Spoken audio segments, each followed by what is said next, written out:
Alhamdulillah baik. Alhamdulillah. Selama Ibu menjadi seorang pemimpin pembelajaran, bagaimana Ibu mengidentifikasi kasus-kasus yang terkait dengan dilema etika atau bujukan moral? Oh iya, untuk menghadapi kasus seperti itu, sebelumnya kita harus tahu dulu yang mana sih yang dimaksud dengan dilema etika. Nah, dilema etika itu sendiri kan di mana kita berada di kondisi berada di antara dua pilihan yang menurut secara moral itu benar, namun kedua pilihan ini bertentangan.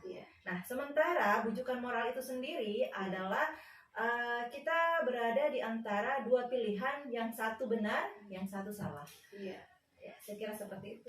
Nah, kemudian bagaimana Ibu menjalankan keputusan atau mengambil keputusan ketika misalnya ada dua kasus, kemudian dua kasus ini mempunyai kepentingan yang sama-sama benar atau memiliki nilai kebajikan yang sama? Ya, tentunya kita ada langkah-langkah ya, ada prosedur untuk mengambil keputusan dalam penyelesaian sebuah kasus. Dan kasus yang Anda paparkan itu merupakan kasus dilema etika, karena sama-sama benar. Nah, tentu kita harus melakukan langkah-langkah mulai dari mengidentifikasi masalah itu sampai akhirnya pada pengambilan keputusan. Nah, selain itu Bu, mungkin ada langkah-langkah lagi yang lain atau prosedur yang lain yang dilakukan selama ini? Oh ya, mungkin secara lengkap ya.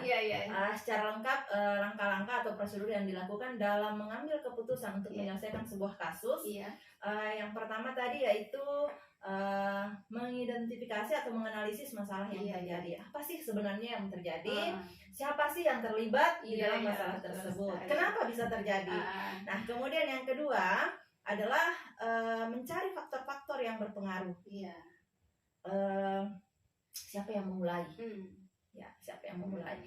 Kemudian yang ketiga adalah pengujian benar atau salah. Nah, selanjutnya adalah pengujian paradigma.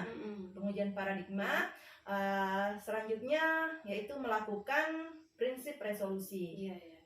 Prinsip resolusi itu apakah kita berpikir berbasis hasil akhir, apakah kita berpikir berbasis peraturan, ataukah kita berpikir berbasis rasa peduli. Nah, setelah itu kita baru melakukan investigasi opsi trilema, yang mana itu dimana ketika kita sedang menghadapi sebuah kasus, mau mengambil keputusan, tiba-tiba ada muncul solusi. Ada solusi. Oh, ini yang lebih bagus nih. Nah, biasa kita lakukan itu. Nah, setelah itu barulah kita mengambil keputusan. Setelah pengambilan keputusan, kita lakukan lagi refleksi. Refleksi gunanya untuk apa? Gunanya supaya kita bisa mengetahui apakah keputusan yang telah kita ambil itu sudah sesuai, sehingga bisa menjadi pembelajaran di kasus-kasus berikutnya. Demikian. Nah, Ibu, di antara langkah-langkah tersebut atau hal-hal apa saja menurut Ibu yang paling efektif yang dilakukan dalam pengambilan keputusan selama ini? Yaitu apa yang paling efektif? Yang paling efektif itu dengan menggunakan paradigma kebenaran melawan kesetiaan. Di mana di sini kita ditempatkan pada situasi untuk membuat pilihan antara tetap menjunjung tinggi kejujuran ataukah kesetiaan terhadap seseorang, terhadap kelompok, itu yang paling efektif paradigma kejujuran melawan kesetiaan. Nah, tentu dalam menangani sebuah kasus, kita mengambil suatu keputusan, biasanya ada kendala atau tantangan yang kita hadapi, Bu. Mungkin bisa diceritakan tantangan apa yang Ibu hadapi selama ini dalam mengambil keputusan dilema etika ini? Yang paling sering saya hadapi adalah masalah perasaan. Kadang kita kasihan terhadap seseorang, namun itu terbentur dengan aturan yang ada. Dalam pengambilan keputusan ini, Bu, dalam menangani kasus dilema etika, mungkin ada jadwal atau tata kelola yang Ibu buat sebelumnya, ataukah dalam menangani kasus itu langsung kita selesaikan di tempat itu pada saat itu juga, atau mungkin ada bentuk lain atau prosedur yang Ibu jalankan selama ini? Saya tidak memiliki jadwal tertentu. Ketika terjadi kasus dan saya juga tidak langsung menyelesaikan pada saat itu. Kenapa? Karena saya tetap berpegang kepada 9 langkah-langkah atau 9 prosedur menyelesaikan sebuah masalah, mengambil keputusan. Dengan demikian saya tidak mau mendapat atau membuat sebuah keputusan yang akhirnya nanti menyesal di belakang ya. Jadi tentu tidak terjadwal, jadi tetap memiliki waktu untuk melakukan langkah-langkah tersebut. Dalam menjalankan pengambilan keputusan ini, mungkin ada seseorang yang membantu ibu atau ada faktor-faktor lain yang bisa membantu atau mendukung ibu bagaimana cara pengambilan keputusan pada kasus dilema etika ini. Iya, betul sekali. Saya terbilang baru di dunia kepemimpinan, tentunya saya tidak bisa terlepas dari seorang di belakang saya, yang orangnya saya sebut sebagai sang motivator. Saya sebut dia sebagai sang motivator karena dialah selama ini yang memotivasi saya, memberikan saya solusi, memberikan saya motivasi. Kemudian jika saya mengalami kendala di pengambilan keputusan, biasanya saya berkeluh kesah. Biasanya saya curhat ke beliau, dan beliau biasanya memberikan alternatif solusi. Jadi dia tidak langsung memberikan satu solusi, dia memberikan alternatif solusi berdasarkan pengalaman yang pernah dia lakukan.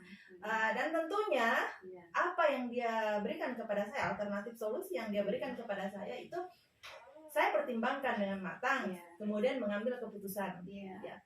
Dari semua yang Ibu sampaikan tadi, dalam menangani kasus yang dilema etika ini, mungkin ada pembelajaran atau pengalaman yang bisa dipetik dalam penanganan kasus ini. Pelajaran yang bisa dipetik tentunya adalah dalam mengambil sebuah keputusan tidak boleh tergesa-gesa. Harus mempertimbangkan banyak hal, dan jika keputusan yang kita ambil itu sudah dianggap matang, maka ambillah keputusan tersebut.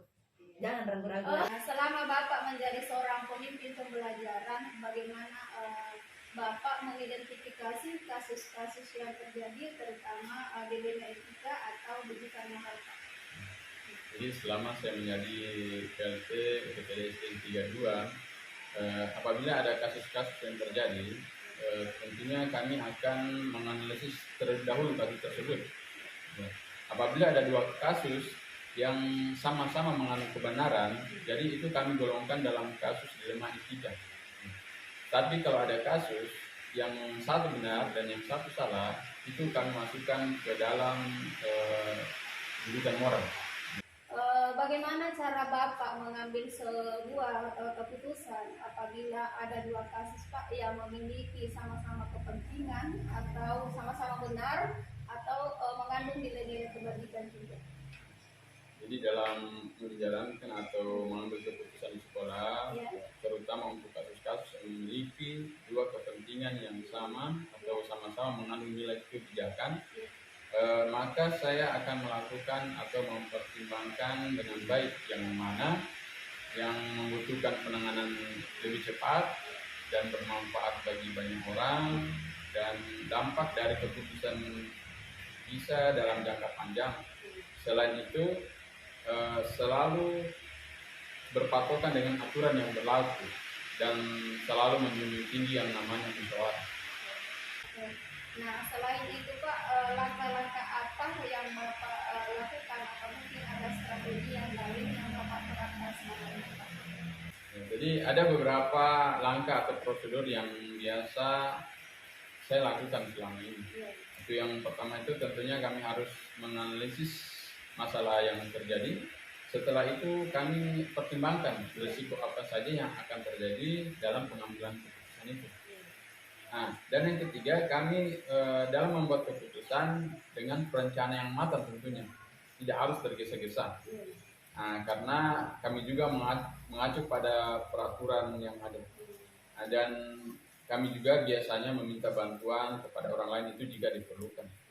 Nah, yang terakhir, kami mengadakan refleksi atau meninjau kembali keputusan yang telah kami buat.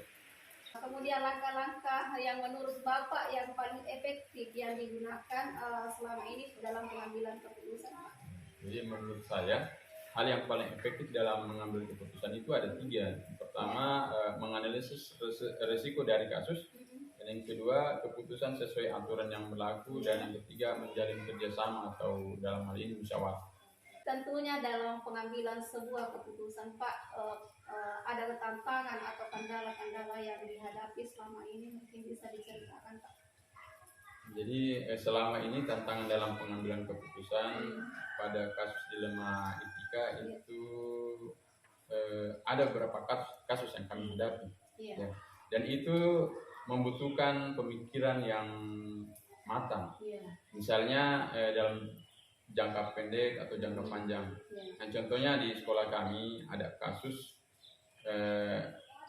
siswa yang tidak dapat mencapai nilai KKM dalam kenaikan kelas. Itu mungkin faktor dari kemampuan siswa yang kurang atau malasnya bekerja. Selain itu ada juga kasus dari siswa kami memiliki keterbatasan mental.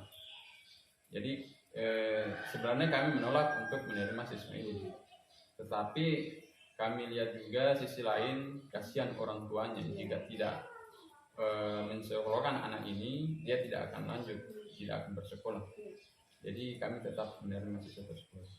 Nah, kemudian Pak, dalam pengambilan sebuah keputusan, mungkin ada tata kala atau jadwal yang Bapak susun sebelumnya, ataukah langsung saja Pak ketika terjadi suatu kasus Bapak langsung menyelesaikan di tempat, atau mungkin ada jadwal atau prosedur yang lain Pak yang Bapak jalankan selama ini? Ya, jadi dalam menangani kasus yang terjadi, terkadang saya membuat jadwal. Kadang juga tidak, tergantung dari kasus yang terjadi. Jika membutuhkan penanganan langsung, jadi kami selesaikan di situ juga. Tetapi jika ada masalah atau kasus yang cukup rumit, kami membutuhkan waktu untuk dan membuat jadwal untuk menyelesaikannya. Dalam proses pengambilan keputusan ini mungkin ada seseorang atau faktor-faktor lain yang bisa mendukung atau membantu Bapak dalam proses pengambilan keputusan di dilema etika ini Pak. Ya. Jadi dalam menyelesaikan suatu kasus tentu saja ada orang yang membantu kami, ya, atau dalam hal ini saya untuk mengambil keputusan. Misalnya guru-guru yang ada di sekolah kami.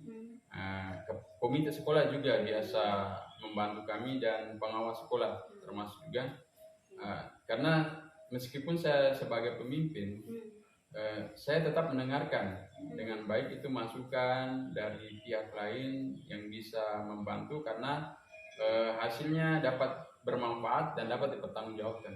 Kemudian Pak, dari beberapa hal yang Bapak telah sampaikan, mungkin ada pembelajaran yang bisa dipetik dari pengalaman Bapak menangani kasus atau pengambilan keputusan terkait dengan dilema etika ini Pak. Ada beberapa pelajaran yang dapat saya petik dari pengalaman pengambilan keputusan dilema etika. Ya.